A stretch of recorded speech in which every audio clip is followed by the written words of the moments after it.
একই দেশ, একই সুযোগ, একই সময়কেই কাজে লাগিয়ে কিছু মানুষ অনেক বেশি টাকা ইনকাম করতেছে, আর কিছু মানুষ কঠোর পরিশ্রম করেও দারিদ্রতা থেকে মুক্তি হতে পারছে না। এখানে পার্থক্যটা টাকার পরিমাপে না, চিন্তার ধরনে। বিশ্বের 5% মাত্র ধনী মানুষ, কারণ তারা এমন 5টি মানসিকতা ব্যবহার করেন যা 95% মানুষ জানেই না। আজ সেই 5টি মাইন্ডসেট নিয়েই আলোচনা করব, যে পয়েন্টগুলো আপনার জীবন পাল্টে দিতে পারে। পয়েন্ট নাম্বার 1, সম্পদ তৈরি বনাম বেতন নির্ভরতা। গরিবরা জিজ্ঞেস করে আপনার বেতন কত হবে, ধনীরা জিজ্ঞেস করে এই জিনিসটা আপনার জন্য কত টাকা বানিয়ে দিবে। গরিব মাইন্ডসেট, তারা শুধু তাদের মানসিকতা এবং আয়ের ওপর ফোকাস করে এবং সে আয় দিয়েই দায় কিনে, যেগুলোকে আমরা খরচ বলি, যেমন নতুন মডেলের গাড়ি বা দামি ফোন বা সময়ের সাথে মূল্য হারায় এমন সব লাক্সারিয়াস বা নিত্য নতুন পণ্য, যেগুলো শো আপ করা হয় কিন্তু ইনকাম আসে না। ধনীদের মাইন্ডসেট তাদের থেকে ভিন্ন। তারা এমন সম্পদ তৈরি করেন বা কিনেন যেগুলো দিয়ে তাদের পকেটে আরও টাকা নিয়ে আসে। যেমন একটি বাড়ি, সেটাকে ভাড়া দিয়েই সেখান থেকে ইনকাম করে। ভালো কোম্পানির শেয়ার কিনে রাখেন, লাভজনক ব্যবসা করেন, যেখান থেকে তারা দিন দিন আরও বেশি লাভজনক অর্থ উপার্জন করেন। তারা জানেন বেতন আপনাকে বাঁচিয়ে রাখবে, কিন্তু সম্পদ আপনাকে ধনী করবে। পয়েন্ট নাম্বার 2, ঝুঁকিকে ভয় নয় এবং ঝুঁকিকেই বিনিয়োগ। ধনী হওয়ার জন্য সবচেয়ে বড় মানসিক বাধা হলো একটি ভয়। যে ভয় পায় সে কখনো সফল হতে পারে না, আর যে ভয়কে জয় করতে পারে সেই ব্যক্তিই সফল। গরিবদের মাইন্ডসেট, তারা চাকরি বা স্থিতিশীলতার বাইরে কোনো ঝুঁকি নিতে চান না। তারা ভাবেন যদি আমি হেরে যাই তাহলে লোকে কি বলবে।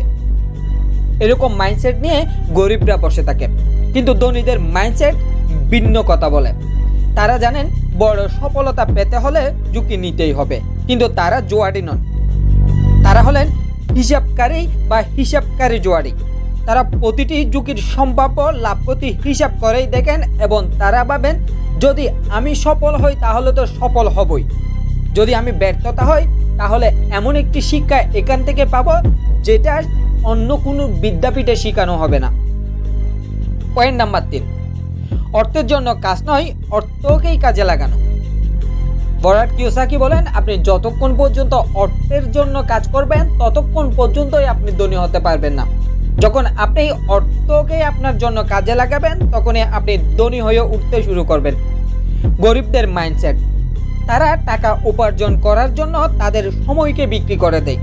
তারা যতক্ষণ কাজ করে ততক্ষণই ইনকাম আসে, যাকে আমরা অ্যাক্টিভ ইনকাম বলি।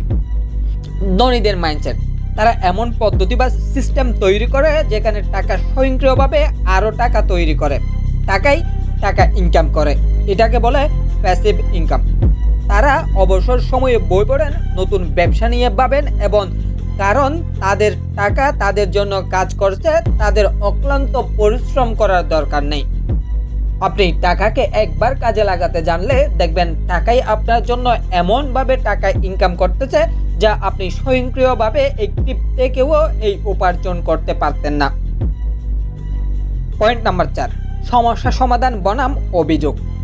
আপনি কি সমস্যাকেই বড় করে দেখেন নাকি সুযোগকে?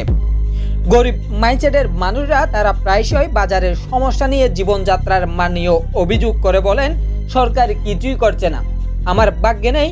অজুহাত হয় অন্য রকমের। কিন্তু ধনী মাইন্ডসেটের মানুষরা তারা ভিন্নভাবে চিন্তা করে বলে তাদের চিন্তাধারা হয় একটি উপার্জনের মাধ্যম। তারা সমাজে বা বাজারে কোথায় শূন্যতা বা সমস্যা আছে সেটাকেই খুঁজে বের করেন। এরপর তারা সেই সমস্যার সমাধান হিসেবে কোনো পণ্য বা সেবা বাজারে নিয়ে আসেন। যত বড় সমস্যা সমাধান তত বড়ই আয়। উদাহরণস্বরূপ ইলন মাস্কের ট্রাভেলের সমস্যার সমাধান করেছেন, যার কারণে সে কোটি কোটি টাকা সেখান থেকে উপার্জন করেছেন। পয়েন্ট নাম্বার 5, শেখার উপর বিনিয়োগ। এই ভিডিওতে এই 5 নম্বর পয়েন্টই সবচাইতে বেশি গুরুত্বপূর্ণ। ধনীরা জানে তাদের মস্তিষ্কই তাদের সবচেয়ে বড় সম্পদ। গরিব মাইন্ডসেট, তারা মনে করেন স্কুল বা কলেজের ডিগ্রি অর্জন করার পর আর শেখার কিছুই নেই, তাদের কাছে শেখা বা কোর্স বিনিয়োগ করা হলো খরচ। কিন্তু ধনী মাইন্ডসেট তারা জানেন পৃথিবী দ্রুত পরিবর্তন হচ্ছে এবং তারা যদি পৃথিবীর সাথে দ্রুত পরিবর্তন হতে না পারেন তাহলে তারা পৃথিবীর সাথে তাল মিলিয়ে চলতে পারবেন না। তারা পৃথিবী থেকে অনেক পিছিয়ে পড়ে যাবেন, যার কারণে তারা নিয়মিত নতুন কিছু শিখেন, বই পড়েন, মেন্টরদের সাথে কথা বলেন। তারা শেখাকে সবসময় খরচ না ভেবে ভবিষ্যতের জন্য সবচেয়ে ভালো বিনিয়োগ বলেই মনে করেন। এই কারণে তারা দিন দিন উন্নত করেন মেধার দিক দিয়ে এবং টাকার দিক দিয়ে। এই 5টি চিন্তা কি আপনার মনেও ধাক্কা দিল? ধনী হওয়া মানে কেবল ব্যাংকে অ্যাকাউন্টে টাকা নয়, বরং এটি একটি মানসিকতা। এখন সময় এসেছে আপনার চিন্তা বদলানোর। এই 5টির মধ্যে আপনি কোন পয়েন্টে আজ থেকে শুরু করছেন বা প্রয়োগ করছেন সেটি কমেন্টে জানান। এখান থেকে অনুপ্রাণিত হব আমিও। আপনার যদি মনে হয় এই ভিডিওটি আপনার জীবনের গতিপথ পাল্টে দিতে পারে তবে একটি লাইক দিন এবং চ্যানেলটি সাবস্ক্রাইব করুন, ভিডিওটি শেয়ার করুন আপনার বন্ধুদের সাথে। দেখা হচ্ছে পরের ভিডিওতে, ততক্ষণ পর্যন্ত চিন্তা করুন নতুনভাবে। চিন্তায় আপনার জীবনের উন্নত পথ তৈরি করবেন।